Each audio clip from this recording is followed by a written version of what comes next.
سہیل وڑائچ صاحب بہت بہت شکریہ, thank you so much for joining us. ناظرین وقت ہوا چاہتا ہے ایک بریک کا, جس کے بعد ہم بات کریں گے کہ جس کی وجہ سے وزیر اعظم صاحب کو آج اسد عمر صاحب کو گھر بھجوانا پڑا, وہ یہ ہے کہ پاکستانی معیشت کیا وہ ابھی ٹریک پر آ سکے گی. بات کریں گے ڈاکٹر اشفاق حسن خان اور ڈاکٹر عابد قیوم سلیری, اکنامک ایڈوائزری کونسل کے ممبر ہیں, دونوں ماہر معیشت ہیں. ہمارے ساتھ رہیے.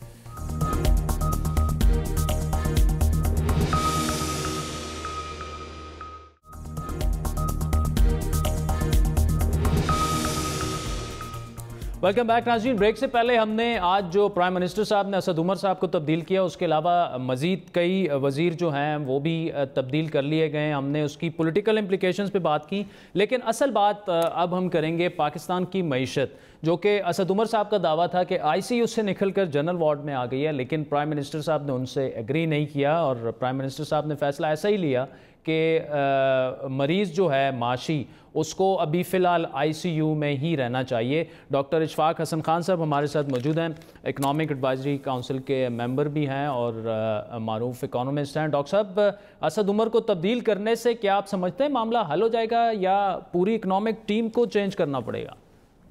میں سوچتا ہوں کہ یہ بہت ہی ڈیفیکلٹ ڈیسیجن تھا پرائم منسٹر کے لیے لینا, کہ ایسے کریٹیکل ٹائم پہ اپنے ملک کے فنانس منسٹر کو اور پارٹی کے ایک بہت اہم ممبر کو تبدیل کرنا, یہ بہت ایک تو کریجیس بات تھی اور بہت ہی ڈیفیکلٹ طریقے سے, کیونکہ پرائم منسٹر کی جو عادت ہے وہ اتنا یہ نہیں ہے. آئی ایم شور کہ وہ اس نتیجے پہ پہنچے ہوں گے کہ اب ہمیں ہٹا دینا چاہیے, تو یہ ہوا ہے. اور یہ this decision must have been a very difficult decision for the prime minister to take, لیکن ملک کے لیے انہوں نے لیا ہے. اب رہا کہ ایک اسد عمر کو تبدیل کر دینے سے کیا ٹھیک ہو جائے گا, نہیں. میرے خیال میں پوری اکنامک ٹیم جو ہے اس کو تبدیل کرنی پڑے گی. ایک آدمی کو ہٹانے سے کوئی فرق نہیں پڑے گا. اچھا, the economic team has to go. نئے ٹیم کو لایا جائے. چیلنجنگ بہت ہوں گے نئے ٹیم کے لیے, کیونکہ ہم نے ہمارے پاس اب ہم نے کوئی گیم پلان بھی تو کوئی نہیں بنایا, کیونکہ ڈے ون سے اگر ہمارے اندر میں یہ ہو جائے کہ ہم نے آئی ایم ایف میں جانا ہے تو ہم نے اپنے طور پہ ہم نے کیسے زندگی گزارنی ہے اس کے لیے. اچھا ڈاکٹر صاحب, یہ بتائیے, آپ نے کہا کہ پوری اکنامک ٹیم کو جانا چاہیے, صرف اسد عمر صاحب کے تبدیل کرنے سے معاملات ٹریک پر نہیں آئیں گے, تو یہ کس جانب آپ اشارہ کر رہے ہیں؟ کون کون سے لوگ ہیں اس میں؟ اس میں سب سے اہم پھر ہوتا ہے فائنانس منسٹر کے بعد گورنر سینٹرل بینک ہوتا ہے. پھر آپ کے پرائم منسٹر نے اور فائنانس منسٹر نے خود بھی ایف بی آر کے پہ اور ایف بی آر کے چیئرمین پہ کافی اپنے ڈسکمفرٹ کا اظہار کیا بھی تھا. تو شاید وہاں بھی کوئی کمزوری ہے, شاید وہاں کوئی نئی ٹیم, نیا ایف بی آر کا چیئرمین لایا جائے تو شاید کوئی بہتری آ جائے. اور اسی طریقے سے پلاننگ منسٹر بھی ہوتا ہے, کیونکہ وہ بہت اہم ہوتا ہے اور شاید ان کے پورٹ فولیو کو چینج کرنے کی ضرورت پڑے. تو یہ ہے یہ کورس. اچھا ڈاکٹر صاحب, ویسے تو اسد عمر پر کی پالیسیز پر تبھی سے تنقید کی جا رہی ہے جب سے پی ٹی آئی برسر اقتدار آئی ہے, لیکن اچانک اس فیصلے کی وجہ آپ کیا سمجھتے ہیں کہ ایبرپٹلی بڑا فیصلہ کیا گیا کہ جی اسد عمر صاحب جا رہے ہیں؟ دیکھیں, اصل وجہ تو پھر پرائم منسٹر کو ہی پتہ ہوگا. ہم تو گیس کر سکتے ہیں اور اپنے تجربے سے ہی بتا سکتے ہیں کہ آئی ایم ایف سے مذاکرات کے بعد واپس آنا اور آنے کے بعد, بلکہ وہ ابھی وہیں تھے تو یہ بات چیت پریس کے ذریعے سے آنی شروع ہو گئی تھی کہ ان کو تبدیل کیا جا رہا ہے. تو آئی ایم شیور کہ پرائم منسٹر کے پاس کوئی انفارمیشن تو پہنچی ہوگی واشنگٹن سے جہاں یہ مذاکرات کر رہے تھے. ہو سکتا ہے کہ جو پرائم منسٹر نے اپنی ایک اسٹیٹڈ گائیڈ لائن ان کو دی ہوگی کہ بھئی یہ اس سے پیچھے نہیں ہٹنا, تو وہ اگر وہاں ہٹ رہے ہوں گے ان سے مذاکرات میں اور یہ باتیں پرائم منسٹر تک پہنچی ہوں گی, تو ان کو لگا کہ بھئی جو میں نے گائیڈ لائن دی ہے یہ اس گائیڈ لائن پہ عمل نہیں کر رہے ہیں, لہذا انہوں نے یہ مناسب سمجھا کہ اس کو ہٹایا جائے اس ٹیم کو. ٹھیک ہے ڈاکٹر صاحب, آپ کے پاس دوبارہ آتے ہیں. ڈاکٹر عابد قیوم سلیری صاحب ہمارے ساتھ موجود ہیں. ڈاکٹر صاحب بہت بہت شکریہ, thank you so much for joining us. یہ فیصلہ جو اسد عمر والا تھا, ابھی ڈاکٹر اشفاق صاحب یہ کہہ رہے ہیں کہ جی صرف اسد عمر کے جانے سے جو ہے وہ معاملات حل نہیں ہوں گے. پوری کی پوری اکنامک ٹیم جو ہے اس کو گھر بھجوانا پڑے گا. ایک تو یہ کہ کیا آپ اس سے ایگری کرتے ہیں؟ دوسرا انہوں نے یہ کہا کہ جی ڈیسیجن کی اصل وجہ جو ہے وہ یہ ہے کہ آئی ایم ایف کے ساتھ وہ کچھ ایسے معاملات طے کر گئے تھے جو شاید پرائم منسٹر صاحب کو پسند نہیں آئے. میرا نہیں خیال, تھوڑا سا میں بڑے رسپیکٹ کے ساتھ ڈس ایگری کر رہا ہوں گا. اصل چیز یہ ہے کہ اس وقت جو آپ کا اقتصادی صورتحال ہے, اگر تو ہم یہ ایکسپیکٹ کر رہے ہیں کہ حفیظ شیخ صاحب آ کے اگلے 6 مہینے یا 1 سال میں بالکل ہر چیز ہری بھری کر دیں گے اور جو سبسڈی بھی دے رہے ہوں گے, الیکٹریسٹی کے ٹیرف بھی نہیں بڑھ رہے ہوں گے, گیس کے ٹیرف بھی نہیں بڑھ رہے ہوں گے, روپیہ جو ہے اس کی دوبارہ سے اوور ویلیویشن ہو جائے گی, تو یہ بہت خام خیالی ہوگی اور یہ یقینی طور پہ حفیظ شیخ صاحب ایسا نہیں کرنا چاہیں گے اور نہ ہی وہ ایسا کر پائیں گے. چاہیں گے بھی تو نہیں کر پائیں گے. تو ایک چیز تو یہ ہے کہ جو ڈائریکشن تھی, جو پالیسیز تھیں, میرا خیال ہے انہی کی کنٹینیوشن جو ہے وہ چل رہی ہوگی. دوسری چیز جو ہے اگر آپ دوسرے انڈیکیٹر سے دیکھتے ہیں تو وہ یہ ہے کہ کیا جو انفلیشن تھی اس میں کچھ کمی آ رہی ہوگی, جب مہنگائی جو ہے وہ کنٹرول ہو رہی ہوگی. وہ اگین رمضان میں آپ دیکھیں گے تو اسی طرح سے مہنگائی ہوگی اور اس کا تعلق بہت کم فنانشل پالیسیز سے ہوگا, اس کا زیادہ تعلق جو ہے وہ ایڈمنسٹریٹو میئر سے ہوگا. بات اصل میں یہ ہے جو میں سمجھ رہا ہوں کہ prime minister being cricket captain, بعض اوقات وہ اپنے بیٹسمین جو تھے ان کے آرڈر چینج کر رہے ہوتے ہیں, بعض اوقات وہ اپنے بیٹسمین کو ڈکلیئر کر کے ان کی جگہ نئے بیٹسمین بھیج رہے ہوتے ہیں. تو وہ ایگزیکٹلی یہی چیز جو ہے وہ کیبنٹ میں کر رہے ہیں. انہوں نے کچھ منسٹرز کے پورٹ فولیو جو ہے وہ چینج کیے ہیں, کچھ منسٹرز کو, کیونکہ اس کو صرف اگر اکیلے اسد عمر کا پورٹ فولیو چینج ہو رہا ہوتا تو ہم یہ سب کچھ کہہ سکتے ہیں جو کہ ڈاکٹر صاحب فرما رہے ہیں. لیکن جب آپ انفارمیشن منسٹر کو بھی دیکھتے ہیں, ہیلتھ منسٹر کو بھی دیکھتے ہیں, انٹیریئر کو بھی دیکھتے ہیں, پیٹرولیم کو بھی دیکھتے ہیں, تو پھر میرا خیال ہے کہ یہ تھوڑا سا اس کو براڈر کانٹیکسٹ میں دیکھیں. ڈاکٹر صاحب اس کی یہ جو ڈیسیجن ہے اسے ایک نقطہ نظر یہ بھی ہے کہ یہ ایل ٹائم تھا. یا تو اسد عمر صاحب کو مہینہ 1.5 پہلے چینج کیا جاتا جب وہ واشنگٹن جو نئے ابھی حفیظ شیخ صاحب آ گئے ہیں وہ چلے جاتے وہاں پہ, اور یا ان کو بجٹ پیش کرنے دیا جاتا اس کے بعد. کیونکہ دیکھیں ابھی آئی ایم ایف کے ساتھ معاملات تو طے پا گئے ہیں لیکن ان کا وفد اگلے ہفتے آ رہا ہے, وہ ٹیکنیکل ڈیٹیلز انہوں نے طے کرنی ہے. پھر اسد عمر صاحب نے اپنی پالیسی یہ بنائی تھی کہ آئی ایم ایف کے بعد ہم نے جانا ہے ورلڈ بینک اور ایشین ڈیولپمنٹ بینک سے 6 سے 8 بلین ڈالرز ہم نے لینے تھے, پھر بجٹ پیش کرنا ہوگا. تو یہ ساری چیزیں جو ہیں اچانک حفیظ شیخ صاحب کر سکیں گے؟ بڑا دیکھیں آئی ایم ایف کے ساتھ معاملہ طے کرنا, ورلڈ بینک کے ساتھ کرنا, وہ تو گورنر اسٹیٹ بینک اور سیکٹری فائنانس کر رہے ہوں گے اور یہ ساری چیزیں جو ہیں وہ چلتی رہیں گی. حفیظ شیخ صاحب کا اپنا بھی ملٹی لیٹرز کے ساتھ ڈیل کرنے کا ایکسپیرینس ہے. اگر اس کو بجٹ کے بعد چینج کیا جاتا تو پھر حفیظ شیخ صاحب جو ہے وہ یہ کہنے پہ مجبور ہو جاتے ہیں کہ جی بجٹ جو ہے وہ تو اسد عمر بنا کے چلے گئے اور اب مجھے امپلیمنٹیشن کا کہا جا رہا ہے. ایگزیکٹلی وہی چیز جو کہ اسد عمر صاحب مفتاح اسماعیل صاحب کے بجٹ کے بارے میں کہہ رہے تھے. تو اس لحاظ سے دیکھا جائے تو میرا خیال ہے کہ یہ اپروپریٹ مومنٹ ہے. اگر کوئی چینج اس طرح کی لانی ہی تھی تو اس میں اب حفیظ شیخ صاحب کا جو پہلا ٹیسٹ ہوگا وہ مئی 2019 کا جو بجٹ ہے وہ ان کا پہلا ٹیسٹ ہوگا کہ ایز اے فائنانس منسٹر کتنی وہ آؤٹ آف باکس تھنکنگ دیتے ہیں اور کون سی ایسی انوویشن لے کے آتے ہیں جس کو کہ آپ کا جو کرائٹیریا ہے وہ میٹ کر سکے. لیکن میں دوبارہ سے ریکارڈ پہ کہنا چاہوں گا کہ اس کا قطعی طور پہ میرا نہیں خیال کہ یہ مطلب ہے کہ اسد عمر ایک ناکام وزیر خزانہ ثابت ہوئے. یہ ضرور ہے کہ جس طرح کے حالات میں ان سے جس پرفارمنس کو شاید پرائم منسٹر چاہ رہے تھے اگر وہ نہیں دے پائے تو ہی از ٹیسٹنگ انادر ون, اور لیٹس ہوپ کہ جو نئے آنے والے ایڈوائزر ٹو فائنانس ہیں وہ پرائم منسٹر کی ایکسپیکٹیشن کو میٹ کر سکیں. ٹھیک ہے ڈاکٹر شفاعت صاحب یہ بتائیے حفیظ شیخ صاحب کے لیے یہ کتنا بڑا چیلنج ہوگا؟ کیا وہ اس کے لیے آپ سمجھتے ہیں کہ تیار ہوں گے؟ جو بھی اگر فائنانس ایڈوائزر اگر آتا تو کتنا چیلنجنگ ہے اس وقت اکانومی کو ٹریک پہ لے کے آنا؟ یہ تو اس وقت جو صورتحال ہے کہ ابھی جو نئی ٹیم جو بھی آئے گی اس کے لیے بہت چیلنجنگ ہوگا ان اے سینس کہ ایک ہم مذاکرات شروع کر چکے تھے آئی ایم ایف کے ساتھ میں. پتہ نہیں اسد عمر صاحب نے کس کس ایریاز میں ایگریمنٹ ان کو وعدہ بھی کر لیا تھا, کیونکہ جب وہ یہاں پہنچے تھے تو وہ یہی کہہ رہے تھے کہ ہم نے تمام ٹیکنیکل چیزیں جو ہیں وہ ہم نے کر لی ہیں اور ہم بس سب سائن کے قریب پہنچ گئے ہیں. تو اس کا مطلب یہ کہ بہت ساری چیزیں انہوں نے فائنلائز کر لی ہوگی. اب یہ جو بھی نیا فائنانس منسٹر آئے گا تو اس کو پھر ریویو کرنا پڑے گا یہ کہ یہ واقعی یہ پاکستان کے لیے یہ مناسب ہے, اس قسم کی کنڈیشنز